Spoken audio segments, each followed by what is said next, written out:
ഇറാന്റെ കൈവശത്തിൽ 10 ആണവായുധം നിർമ്മിക്കാനുള്ള സമ്പുഷ്ട യുറേനിയം ഉണ്ട് എന്ന് IAEAയുടെ രഹസ്യ റിപ്പോർട്ട് പറയുന്നു. രഹസ്യ റിപ്പോർട്ടാണ് ഇപ്പോൾ ചോർന്നിരിക്കുന്നത്. അതിൽ പറയുന്ന കാര്യം ഇങ്ങനെയാണ്: 440 കിലോയോളം സമ്പുഷ്ട യുറേനിയം, അതായത് 972 പൗണ്ട് യുറേനിയം ഇറാൻ സ്വന്തമാക്കിയിട്ടുണ്ട്. ആദ്യഘട്ടത്തിൽ അത് 60% പൂർത്തീകരിച്ചെങ്കിലും വല്ലാതെ വൈകാതെ അത് 90%-ത്തിലേക്ക് കടന്നിട്ടുണ്ട്. IAEAയുടെ കണക്ക് പ്രകാരം നോക്കുന്ന സമയത്ത് ഏകദേശം 42 കിലോ ആണ് ഒരു ആണവായുധം നിർമ്മിക്കാൻ വേണ്ടിയിട്ടുള്ള ഈ സമ്പുഷ്ട യുറേനിയം ആവശ്യമുള്ളത്. അതിന് ഇറാൻ്റെ കൈവശത്തിൽ 440.9 എന്ന് വെച്ചാൽ 10 എണ്ണം സുഖമായിട്ടുണ്ടാക്കാൻ അവർക്ക് സാധിക്കും എന്നുള്ളതാണ്. എന്നാൽ ഈ വിഷയവുമായിട്ട് ബന്ധപ്പെട്ട് പല രീതിയിലുള്ള അന്വേഷണം നടത്തിയിട്ട് കണ്ടെത്താൻ വേണ്ടിയിട്ട് IAEAക്ക് സാധിച്ചിട്ടില്ല. അങ്ങനെ സാധിക്കാത്ത വിവരം ചോർന്നു പോയിട്ടുണ്ട് എന്നുള്ളതാണ്. സാധിക്കാത്ത വിവരം എന്ന് പറഞ്ഞാൽ അവർ കൈവശത്തിൽ ഉണ്ട് എന്ന് IAEAക്ക് ബോധ്യമാണ്.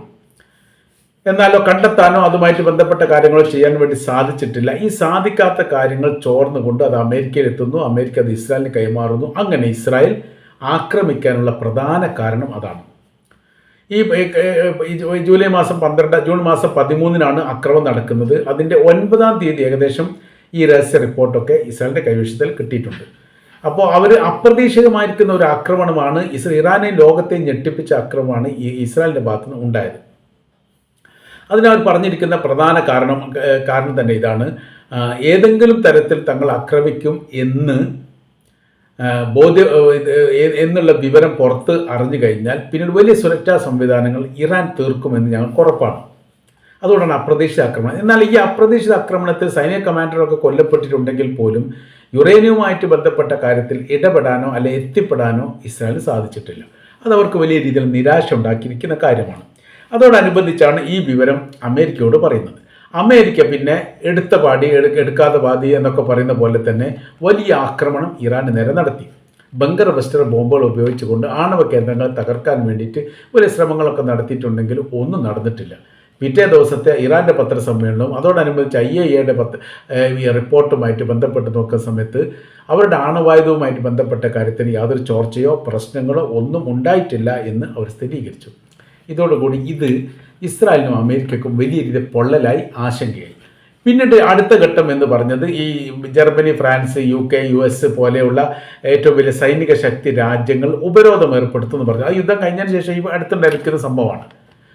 അതായത് IAEAക്ക് വീണ്ടും അനുമതി നൽകണം, ആ രാജ്യത്തെ സന്ദർശനം നടത്തണം, ഈ സമ്പുഷ്ട യുറേനിയം നശിപ്പിക്കണം, അല്ലെങ്കിൽ അതിനെക്കുറിച്ചുള്ള വിവരങ്ങൾ തങ്ങൾക്ക് ലഭിക്കണം എന്നതുമായി ബന്ധപ്പെട്ട കാര്യമാണ്.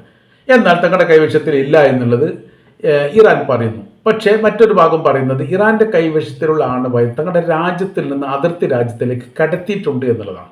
ഏത് രാജ്യമാണ്, എങ്ങനെ കടത്തി, എപ്പോൾ കടത്തി എന്നതിനെക്കുറിച്ചുള്ള യാതൊരു വിവരവും ഇപ്പോഴും പുറത്തു വന്നിട്ടില്ല.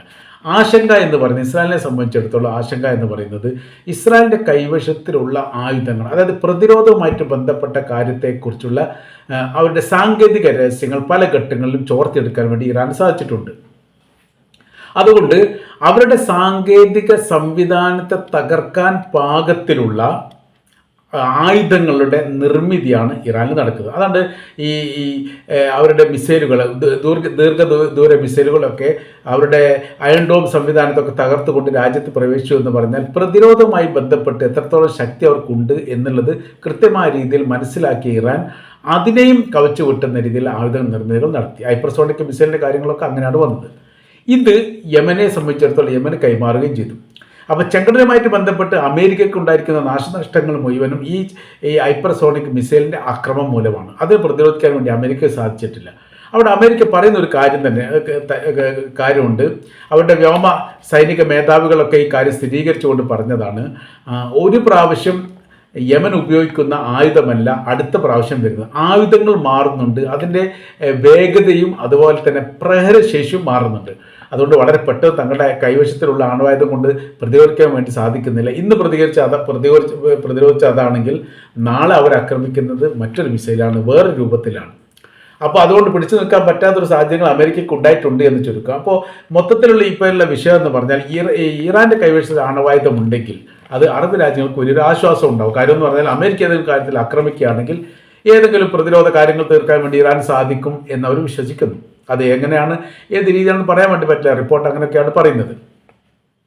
എന്നാൽ ഇസ്രായേലിനുള്ള പേടി എന്ന് പറഞ്ഞാൽ ഇറാനെ സംബന്ധിച്ചിടത്തോളം അവർ ആയുധം കൊണ്ട് മാത്രമല്ല വിശ്വാസപരമായും ഇസ്രായേൽ ഇല്ലാതാക്കണം എന്ന് ഷടിക്കുകയും അതിനു വേണ്ടിയിട്ട് നീക്കുപോക്കൽ നടത്തുകയും ചെയ്യുന്ന രാജ്യമാണ്. ആ രാജ്യം ഒന്നടക്കം അങ്ങനെയാണ്. ഭരണാധികാരികളും സൈനികരും സാധാരണക്കാരും മൊത്തത്തിലുള്ള കാര്യങ്ങൾ നോക്കുന്ന സമയത്ത് ഇസ്രായേൽ വിരുദ്ധത അവിടെ ദേശീയതയുടെ ഭാഗമായിട്ട് നിലനിൽക്കുന്നു. അതുകൊണ്ട് തന്നെ പ്രകടമായ രീതിയിലുള്ള ഇടപെടൽ നടത്താൻ വേണ്ടിയിട്ട് ഇറാന് സാധിക്കുന്നു എന്ന് ചുരുക്കം. ഇത് ഇസ്രായേലിന് ഭയം ഉണ്ടാക്കുന്ന കാര്യമാണ്. അതെന്താ ഭയം ഉണ്ടാക്കുന്നത് പറഞ്ഞാൽ തങ്ങളുടെ രാജ്യത്തേക്ക് ഒരു പക്ഷേ ഇറാൻ ആ പരീക്ഷ നടത്താൻ സാധ്യതയുണ്ട്. അവർ തുടങ്ങിയിരിക്കുന്ന യുദ്ധം ജൂൺ 13 തുടങ്ങി 25 അവസാനിച്ച യുദ്ധവുമായിട്ട് ബന്ധപ്പെട്ട് എത്രത്തോളം ശക്തിയും ബലവും ഇറാൻ്റെ കൈവശത്തിലുണ്ടോ അത് മുഴുവൻ ലോകത്തിന് മനസ്സിലാക്കിയ ഒരു യുദ്ധമാണ്. അതിശക്തമായിരിക്കുന്ന ഇടപെടലുകളും ആക്രമണമാണ് ഇറാൻ്റെ ഭാഗത്ത് നിന്ന് ഇസ്രായേൽ നേരിടുന്നത്. ഇസ്രായേൽ പോലും ഒരിക്കലും അത് പ്രതീക്ഷിച്ചിട്ടില്ല. അത്തരമൊരു ആക്രമണം ഇറാൻ്റെ ഭാഗത്ത് ഉണ്ടാവുകയാണെങ്കിൽ ഇസ്രായേൽ ഒട്ട് ആക്രമിക്കാൻ പോവുകയില്ല. എന്നാൽ അവർക്ക് ഇത്രയും വലിയ ശക്തിയും ബലങ്ങളൊന്നുമില്ല, അവരങ്ങനെ ആക്രമിക്ക് തിരിച്ചടി നൽകുകയെന്ന് ഇല്ല എന്ന് ഒരുപക്ഷെ ഇസ്രായേലിന് ആരോ ബോധ്യപ്പെടുത്തി കൊടുത്തിട്ടുണ്ടോ, അതിൻ്റെ അടിസ്ഥാനത്തിലായിരിക്കും. അപ്പോൾ തിരിച്ചടി കനത്തതാണ്. അപ്പോൾ ഇസ്രായേലിനെ ശത്രുവായിട്ട് കാണുകയും അതേപോലെ തന്നെ അമേരിക്കനെ ശത്രുവായിട്ട് കാണുകയും അതിനനുസരിച്ചുള്ള സംവിധാനങ്ങൾ ഒരുക്കുകയും ആയുധങ്ങൾക്ക് മൂർച്ച കൂട്ടുന്ന സമയത്ത് തങ്ങളുടെ ശത്രു അമേരിക്കയാണ്, ഇസ്രായേലാണ് എന്നുള്ള ബോധ്യം അവർക്കുണ്ട് എന്നുള്ളത് യഥാർത്ഥത്തിൽ ഇപ്പോൾ ഇസ്രായേലിനെയും അമേരിക്കയും തത്തുല്യമായി തന്നെ ഭയപ്പെടുത്തുന്ന കാര്യമാണ്. അതുകൊണ്ടാണ് മറ്റുള്ള യൂറോപ്യൻ രാജ്യങ്ങളുമായി സഹകരിച്ചുകൊണ്ട് സാമ്പത്തിക ഉപരോധവുമായി ബന്ധപ്പെട്ട കാര്യത്തിലേക്ക് നീങ്ങാൻ വേണ്ടിയിട്ട് വലിയ ശ്രമം നടത്തുന്നത്. ജർമ്മനി ആദ്യം പറഞ്ഞു, ഫ്രാൻസ് പറഞ്ഞു, US പറഞ്ഞു, UK പറഞ്ഞു, അങ്ങനെ പോകുന്നുണ്ട് ആ ലിസ്റ്റ് കാര്യങ്ങളൊക്കെ. ഇത് കണ്ടൊന്നും തങ്ങൾ പേടിക്കില്ലെന്നും തങ്ങളെ സംബന്ധിച്ചിടത്തോളം സമാധാന ആവശ്യത്തിന് വേണ്ടി ആണവായുധം നിർമ്മിക്കുക എന്നുള്ളത് തങ്ങളുടെ രാജ്യത്തിൻ്റെ അവകാശമാണ്, തങ്ങൾ അടിയോറ് പറയില്ല എന്ന് പറഞ്ഞതോടുകൂടി ഏത് തരത്തിൽ ഇനി നീങ്ങണം എന്ന കാര്യത്തിൽ തന്നെ യൂറോപ്യൻ രാജ്യങ്ങളും അമേരിക്കയും വലിയ രീതിയിൽ ആശങ്കയാണ് എന്നാണ് ഈ വിഷയവുമായിട്ട് ബന്ധപ്പെട്ട് നമുക്ക് മനസ്സിലാക്കാൻ വേണ്ടിയിട്ട് സാധിക്കുന്നത്.